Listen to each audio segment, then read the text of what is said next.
The loneliness of the waking mind. Why don't you fit in anymore? Have you ever been in a room full of people? People you have known for years in some cases. People who by every external measure constitute your social world, your friends, your colleagues, your family, the community within which your life is embedded and from which your sense of belonging is supposed to derive and felt beneath the ordinary surface of the conversation and the laughter and the shared references and the comfortable rhythms of a group of people who know each other well, something that you could not quite name but that pressed against your awareness with a persistent and growing discomfort? Not dislike for the people around you. Not boredom with the conversation, though the conversation may have been boring. Something more precise and more disturbing than either of those things. The specific sensation of being present in a social situation while being simultaneously, fundamentally in some way you cannot fully articulate, absent from it. Of participating in the forms of connection while being unable to access the substance. Of watching yourself move through the interactions of the evening with a competence that is entirely real and an engagement that is entirely performed, and knowing, with a clarity that is more isolating than any physical solitude could be, that the gap between what you are presenting and what you are actually experiencing is not going to close simply by trying harder or caring more or finding the right conversational register to bridge it. If you have felt this, I want to say something to you that is rarely said with the directness and the seriousness that it deserves. The loneliness you are experiencing in that room is not the ordinary loneliness of a person who lacks social connection. You have social connection. The people around you are real, and your relationships with them are real, and the history you share with them is real, and none of that is the problem. The loneliness you are experiencing is something different, and in some ways more difficult to address than ordinary social loneliness, because it does not respond to the ordinary remedies. More social contact does not resolve it. More effort at connection does not dissolve it. More time in the company of people who know you and genuinely care about you does not fill the specific gap that it is pointing toward. Because what you are experiencing is not the loneliness of a person who is isolated. It is the loneliness of a person who has woken up. The specific, structural, in some respects irresolvable loneliness of a mind that has become aware of things that the people around it have not yet become aware of, or have become aware of and chosen, for entirely understandable and entirely human reasons, not to dwell on. The loneliness of perceiving the world through a framework that has shifted quietly and without your entirely choosing it, away from the framework through which the people around you are still perceiving it. The loneliness of no longer fitting into the conversational spaces and the emotional registers and the shared assumptions about what matters and what is worth taking seriously that constitute the social world you inhabit. Not because you have become better than that world, which is emphatically not what I am claiming, but because you have become different from it in ways that make the ordinary forms of social belonging feel, from the inside, like wearing clothes that no longer fit. This is one of the most consistently under-examined forms of human suffering in the contemporary world, not because it is rare. It is in fact remarkably common among people who are paying serious attention to the conditions of the world they are living in, but because it is deeply uncomfortable to acknowledge and deeply difficult to discuss without sounding either grandiose or paranoid. The person who says I feel like I no longer fit in anywhere is immediately vulnerable to the interpretations that the culture makes most readily available for that statement, that they are suffering from depression, which may be true, but which typically does not capture the specific quality of what they are experiencing, that they are being socially arrogant, constructing a self-narrative in which their alienation reflects their superiority rather than their difficulty, that they simply need to invest more effort in the relationships they already have, which is advice that misses the specific nature of the problem as completely as telling someone with a broken leg that they simply need to walk more carefully. None of these interpretations adequately addresses what is actually happening. What is actually happening is something that has a history as long as the history of human consciousness itself, and that has been described under various names and in various frameworks by every philosophical and literary tradition that has taken seriously the specific experience of a mind that has become aware of its own awareness and of the specific social consequences of that awareness. The Greeks called it the burden of the examined life. The existentialists called it alienation. The religious traditions called it the loneliness of the spiritual seeker who has glimpsed something that most of their community has not yet glimpsed and who cannot unsee it and cannot fully communicate it and cannot return to the comfortable sleep of the unquestioned assumptions that once organized their world without cost. What the contemporary moment adds to this ancient experience is a specific and historically unprecedented dimension. The waking up that is producing the specific loneliness we are discussing in 2026 is not only the generic waking up of a consciousness that has become more fully aware of itself and of the conditions of its own existence. It is the specific waking up that is being produced by the specific conditions of this particular historical moment, the simultaneous dissolution of frameworks, the acceleration of change, the exposure of illusions, the fragmentation of shared reality, the systematic undermining of the structures of meaning and belonging and identity that previous generations could largely take for granted, that we have been examining in this series of conversations. And the loneliness it produces is correspondingly specific. The loneliness of a person who is trying to navigate a world that is genuinely, structurally, unprecedented in its demands, in the company of people who are, for the most part, still trying to navigate it as though its demands were continuous with the demands of the world that preceded it. To understand this loneliness more precisely, I want to examine the specific ways in which waking up in 2026 creates the conditions for the specific form of not fitting in that we are discussing, because the mechanism is not simply the generic one of having unusual ideas or unusual values that create friction with the mainstream. It is more structural and more comprehensive than that, and understanding the specific mechanism is the first step toward understanding what, if anything, can be done about it. The first mechanism is what I want to call attentional divergence. The person who has become genuinely, seriously aware of the specific nature of the digital attention economy, who understands from direct examination of their own experience what the continuous partial attention of constant digital engagement actually does to the quality of their inner life and the depth of their relationships, and who has responded to that understanding by genuinely restructuring their relationship with the information environment, inhabits a fundamentally different attentional world from the people around them who have not made that restructuring. Not a better world necessarily, but a different one, and different in ways that make the ordinary social fabric of shared attention increasingly difficult to participate in without a persistent sense of standing slightly outside it. The conversations of most social gatherings in 2026 are organized in ways that are so ambient as to be almost invisible, around the rhythms and the reference points and the emotional registers of the continuous digital information stream. The news cycle, the social media discourse, the trending topics, the shared cultural content that the algorithmic platforms have served to large overlapping audiences in the preceding days and weeks. These constitute the common ground of most contemporary social conversation in ways that are so pervasive that people who have stepped significantly back from the stream find themselves lacking the specific shared reference that social conversation in 2026 most naturally and most comfortably inhabits. This is not a trivial social inconvenience. It is a structural disconnection, because the shared information environment is not merely the content of social conversation, but the medium through which social belonging in 2026 is primarily constituted. The shared awareness of the same news, the shared exposure to the same cultural moments, the shared emotional processing of the same algorithmically curated experiences, these are what create the feeling of existing in the same world as the people around you, of inhabiting a common reality with them, of having something genuine and immediate to connect around. The person who has stepped back from this stream retains their relationships, retains their genuine care for and interest in the people around them, but loses the specific medium through which those relationships most easily operate in the current moment. And the loss of that medium, even when it is chosen deliberately and for good reasons, produces a specific quality of social friction and social distance that is experienced from the inside as loneliness, even when the external conditions of social connection remain apparently intact.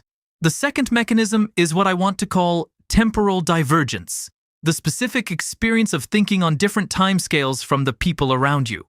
One of the most consistent features of the genuine awakening to the conditions of the current historical moment is the shift it produces in the timescales on which consequential questions feel most urgent.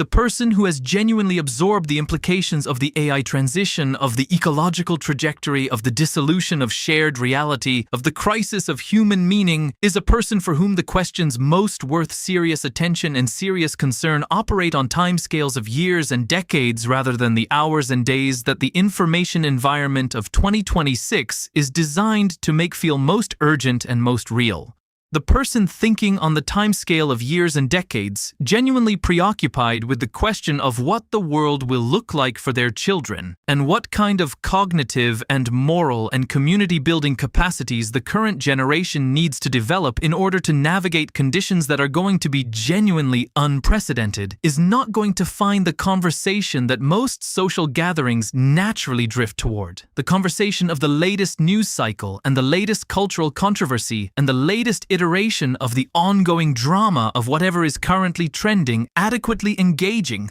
not because they are indifferent to the present, but because their relationship with the present is organized by concerns that are larger and longer and more difficult to compress into the conversational registers that social gatherings most comfortably accommodate. And this temporal divergence creates a specific social friction that is experienced from the inside as the inability to be fully present in the conversations of daily social life, and from the outside by the people who are participants in those conversations as a kind of abstraction or distance or insufficiently engaged quality in the person experiencing the divergence. Neither perception is unfair. Both are accurate descriptions of the specific gap that temporal divergence creates, and neither of them is easily closed by any adjustment that either party can straightforwardly make. The third mechanism is the most subtle and in some respects the most painful. It is what I want to call emotional divergence, the specific experience of being unable to access the emotional registers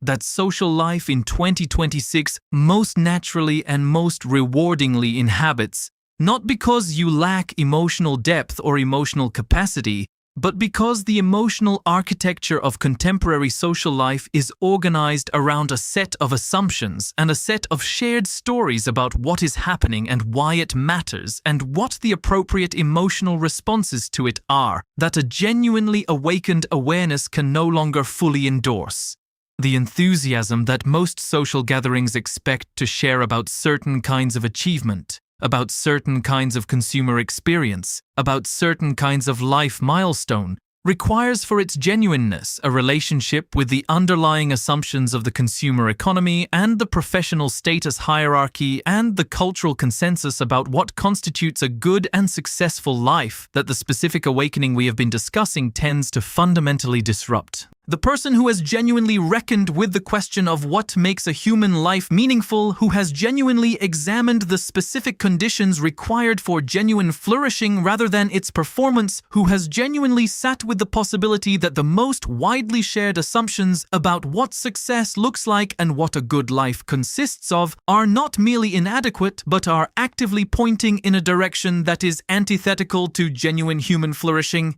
cannot produce the specific genuine enthusiasm that these occasions call for without a degree of performance that feels dishonest and that produces, in the producing of it, the specific sensation of being present while being absent that constitutes the loneliness we are examining. This is not superiority. I want to be absolutely clear about this, because the interpretation of this experience as a form of social arrogance, as the self-flattering narrative of a person who has decided they are too evolved for ordinary human social life, is one of the most dangerous misreadings available, and one that the experience itself makes tempting, because it provides an explanation that feels less painful than the more accurate one. The more accurate one is not that you are too evolved for your social world. It is that you are experiencing a genuine and painful misalignment between the frameworks through which you are currently able to experience the world and the frameworks through which your social world is organized, and that this misalignment is producing genuine suffering that cannot be resolved either by pretending it does not exist or by concluding that it reflects your superiority to the people around you.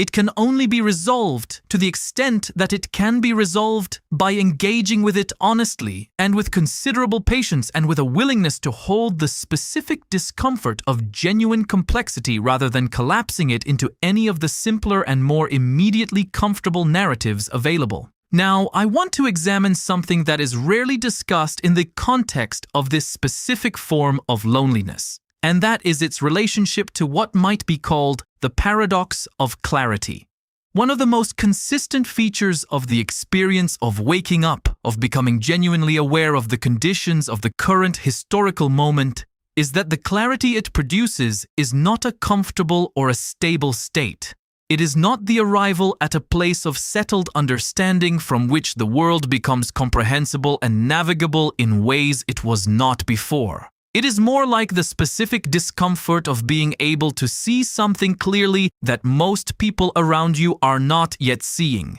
combined with the inability to unsee it, combined with the understanding that the inability to communicate it effectively is not a failure of eloquence or a failure of persuasion, but a structural feature of the situation, because the specific understanding that the clarity has produced is not the kind of thing that can be transmitted through ordinary social conversation without producing either defensiveness or dismissal, or the specific kind of concerned attention that treats the person expressing it as suffering from something that needs to be corrected rather than as perceiving something that needs to be engaged with.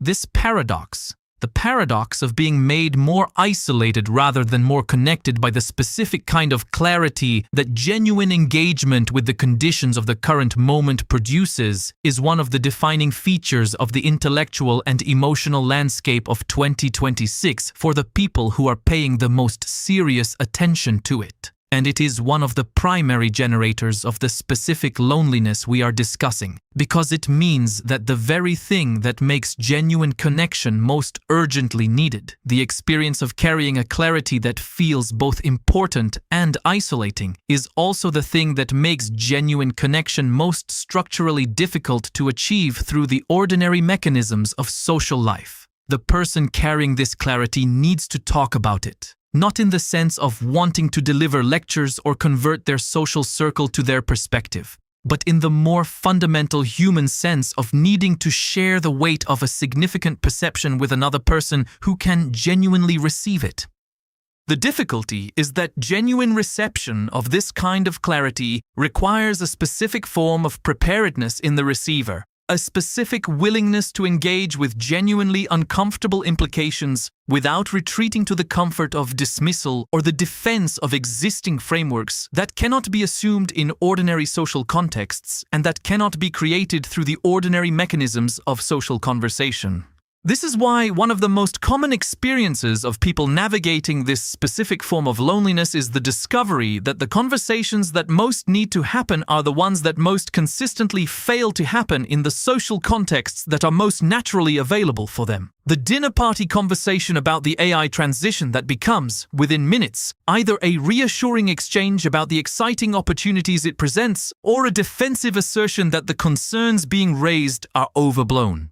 The family gathering conversation about the ecological trajectory that becomes, almost immediately, either a change of subject or a rehearsal of the political tribal positions available on the topic rather than a genuine engagement with what the trajectory actually means for the specific lives of the specific people in the room. The conversation with a close friend about the feeling of being lost that produces genuine sympathy and genuine goodwill and the specific kind of supportive attention that is enormously valuable and that is not quite the same as being genuinely met in the specific territory of the experience being described. The inability to have these conversations in the contexts where they most naturally belong, where the relationships are closest and the shared history deepest and the trust most established, is one of the most disorienting features of the specific loneliness we are examining, because it produces the paradox of feeling most alone precisely in the company of the people with whom you are supposed to feel least alone, and of finding the conversational spaces that are supposed to be most available for the sharing of significant experience to be the ones that are most consistently inadequate for the specific kind of sharing that the experience requires. I want to pause here and ask you something directly. When you experience the specific loneliness we have been describing, what do you do with it? Not what you think you should do with it. Not the response that would look most healthy or most socially acceptable from the outside, but what you actually do.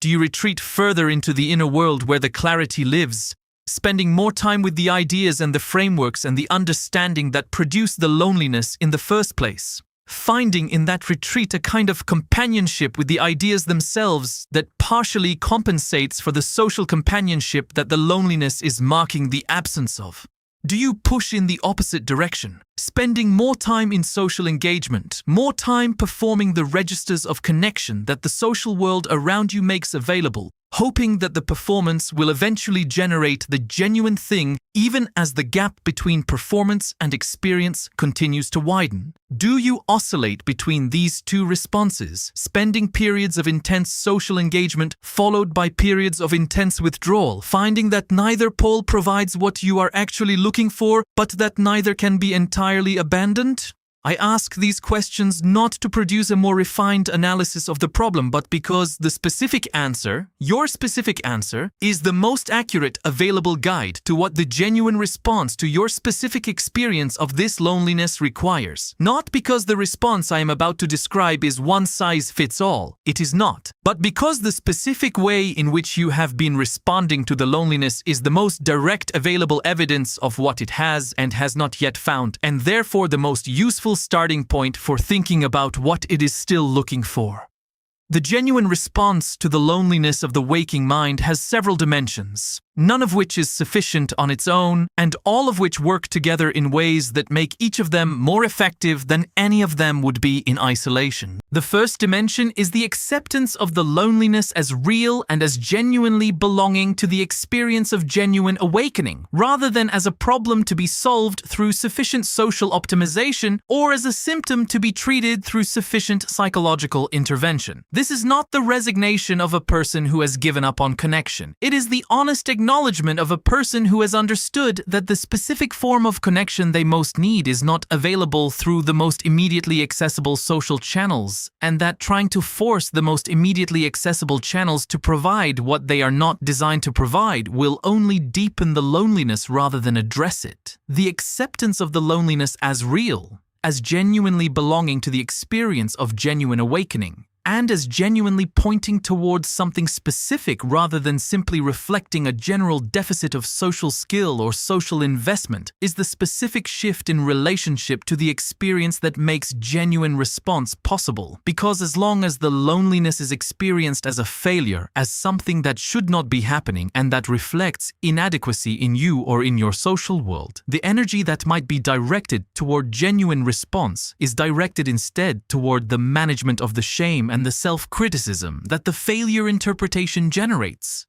The acceptance that this loneliness is not a failure but a signal, a specific and accurate perception of a genuine gap between what you need and what your current social world is providing, is what makes the energy available for genuine response. The second dimension is the deliberate search for what I want to call communities of genuine inquiry, the specific kinds of human gathering where the conversations that cannot happen in ordinary social contexts can happen, where the specific kind of meeting in genuine territory that the loneliness is marking the absence of is possible. These communities are not defined by agreement on specific conclusions. The most valuable ones are often characterized by significant disagreement about specific conclusions, but by genuine shared commitment to the kind of honest, patient, genuinely uncomfortable engagement with significant questions that the social world of 2026 most consistently makes available only in its most superficial forms. These communities exist. They are rarer than they should be, and they are harder to find than the communities organized around shared entertainment or shared political tribe or shared professional identity, but they exist.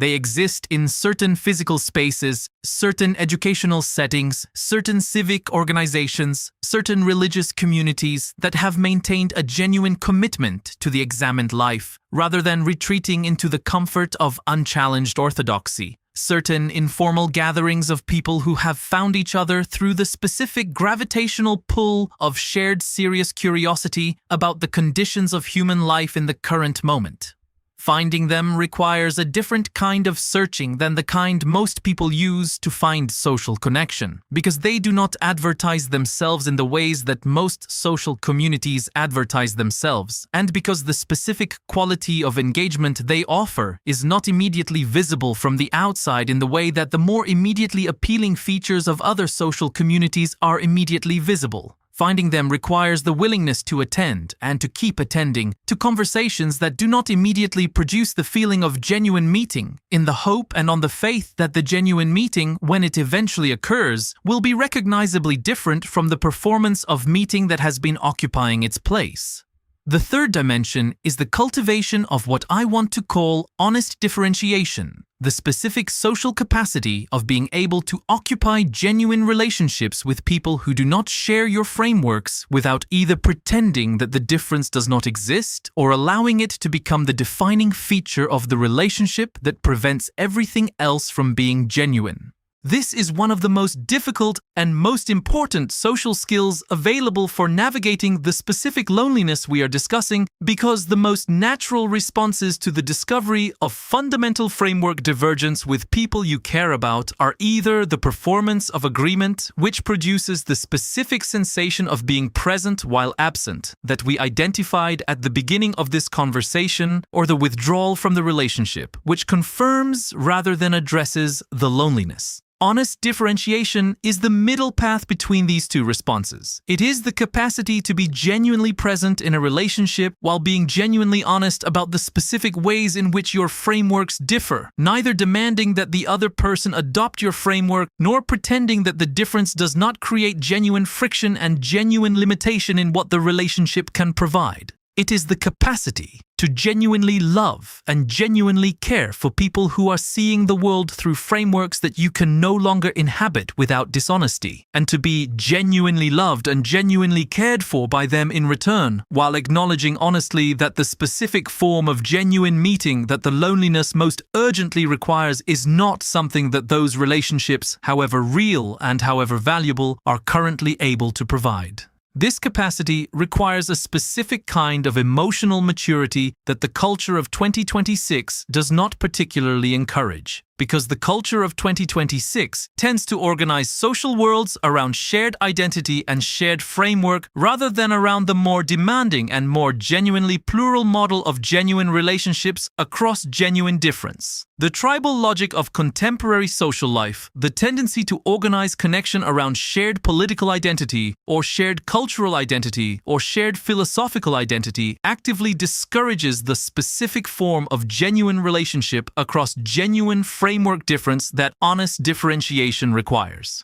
And yet it is precisely this form of relationship that offers the best available protection against the specific danger of the loneliness of the waking mind that is most difficult to name and most difficult to resist, the danger of allowing the loneliness to harden into contempt. The contempt trap is one of the most serious risks available to the person experiencing the loneliness of the waking mind, and it is a risk that the experience itself, without careful and honest engagement, tends to generate almost automatically. The movement from the specific pain of not fitting in, of not being able to find in the ordinary social world the specific form of meeting that genuine awakening requires, to the self-protective conclusion that the ordinary social world is not worth fitting into, that the people who are comfortably inhabiting the frameworks you can no longer inhabit are doing so out of insufficient intelligence or insufficient courage or insufficient willingness to engage with uncomfortable truths, is a movement that the experience makes available with disturbing ease, and that can feel, in the short term, like a resolution of the pain rather than a deepening of it.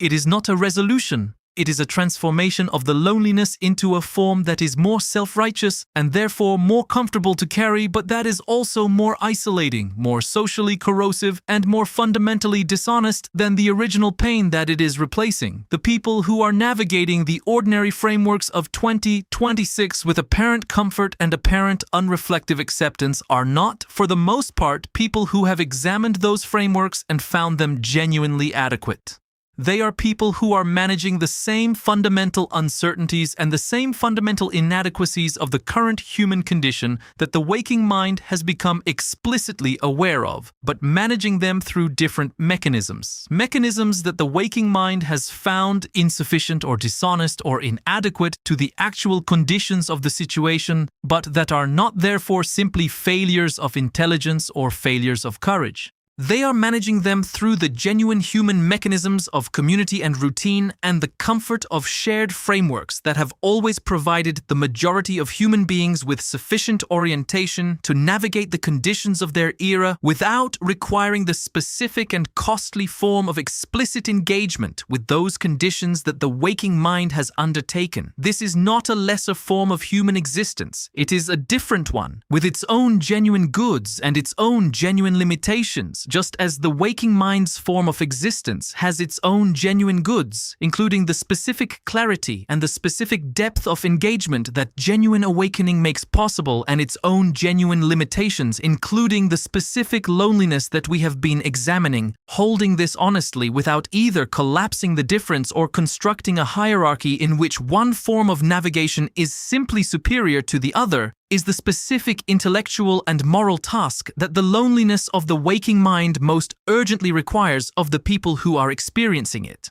The fourth dimension of genuine response is the most demanding and the most important. It is the cultivation of a relationship with the loneliness itself that is genuinely different from either the avoidance of it or the victimhood of it. Both of these relationships are understandable and both of them are inadequate. The avoidance of the loneliness through constant social engagement or constant content consumption or any of the other mechanisms that the culture of 2026 makes available for the management of significant inner discomfort prevents the loneliness from performing the specific function that it is designed to perform, which is to point with considerable accuracy and considerable consistency toward the specific conditions whose absence it is marking. The victimhood of the loneliness, the relationship to it as a burden that is being unjustly imposed and that reflects the failure of the surrounding world to provide what it should be providing, prevents the development of the specific agency that genuine response requires, because it locates the resolution of the experience entirely in changes in the external world that may not be available on any timeline compatible with the urgency of the need.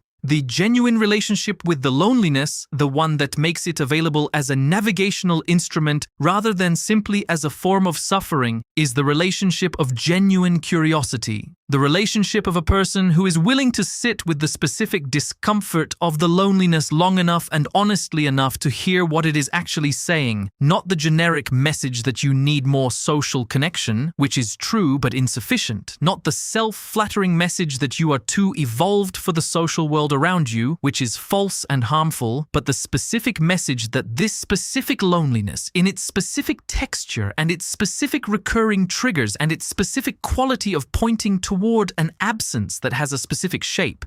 is actually communicating.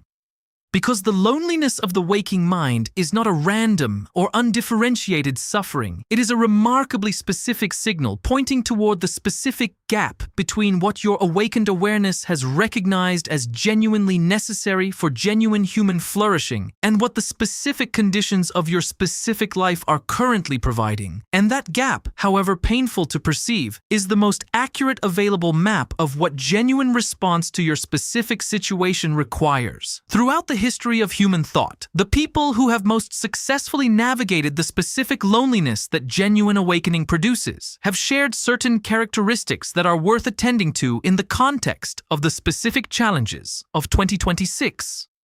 They were not, for the most part, people who found communities of like-minded thinkers immediately or easily.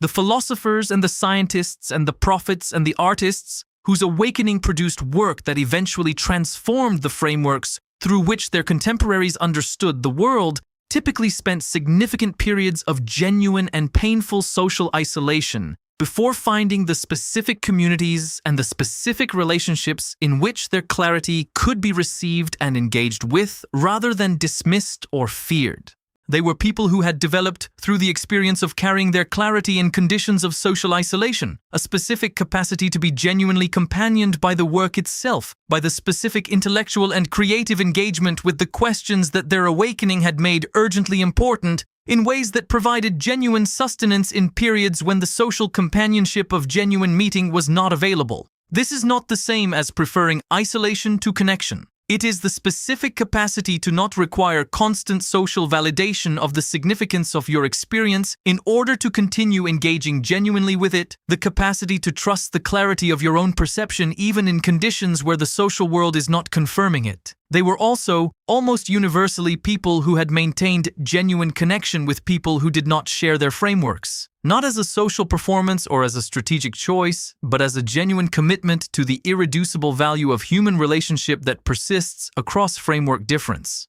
The history of human thought is full of people whose clearest and most consequential insights emerged not from the company of those who already agreed with them, but from the friction of genuine engagement with people who saw the world differently, people who pushed back on their clarity in ways that refined it, people who reminded them that the social world they were partially estranged from was still the world that their clarity was supposed to serve. And they were people who had found, in the specific conditions of their loneliness, a relationship with the larger human project of understanding and navigating the conditions of conscious existence that extended beyond the specific social world they were estranged from, and that provided a form of belonging, less immediate and less warm than the belonging of genuine community, but genuine in its own way, that sustained them through the periods when genuine community was not available. This last point deserves more attention than it typically receives in discussions of this specific form of loneliness, because it points toward a resource that is genuinely available to the person experiencing it, and that the culture of 2026, with its relentless focus on the immediate and the personal and the socially mediated, tends to systematically undervalue.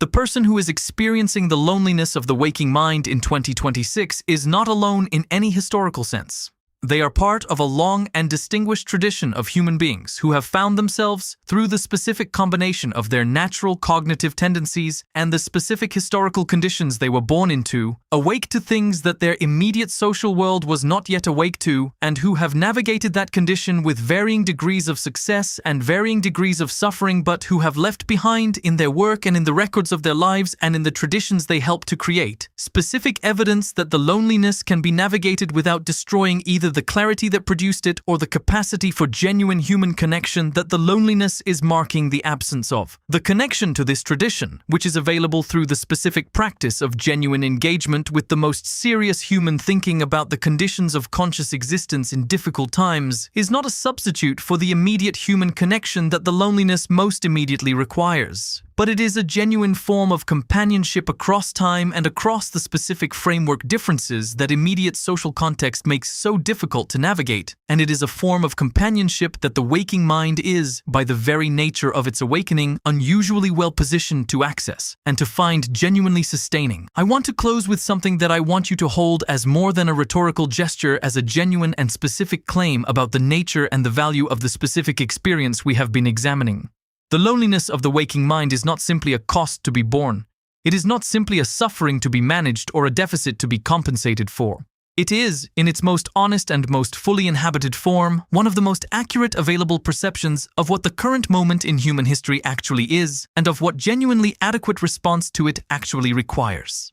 The person who does not feel this loneliness in 2026, who moves through the social world of the current moment with the comfortable ease of someone for whom the available frameworks are entirely sufficient for the demands of the situation, is not necessarily in a better position than the person who feels it acutely. They may simply be in a position of not yet having felt the full weight of what the current moment is actually asking of human beings, of the specific forms of genuine engagement and genuine reckoning and genuine reconstruction of the conditions of meaningful human life that the unprecedented nature of the current historical transition requires. The loneliness is a signal of that weight. It is what genuine engagement with the actual conditions of the current moment feels like from the inside. In a social world that is still, for the most part, trying to navigate those conditions through frameworks that were adequate to previous conditions, but that are increasingly inadequate to the specific demands of these ones, and the person who is willing to carry that loneliness honestly, without either fleeing it into the comfortable noise of constant social and informational engagement or hardening it into the cold comfort of contempt for those who have not yet felt it, who is willing to engage with it as the specific navigational instrument it is, and to follow it